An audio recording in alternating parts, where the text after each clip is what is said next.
আর 10 টাকা দাও কম দাও কা পাখি এমন করো যে মানুষের কাছে চাইবে 20 টাকা দিবে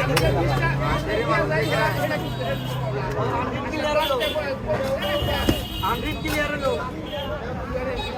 মানে আমার আমার ঋণ ক্লিয়ার হলো আমি আমার ঋণ তো ক্লিয়ার হলো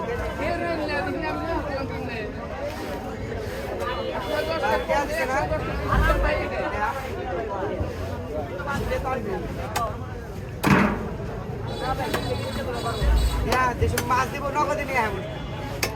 নগদে নিয়ে হ্যাঁ আপনার 10 টাকা লাগবে আমার খালি দিনে বয়া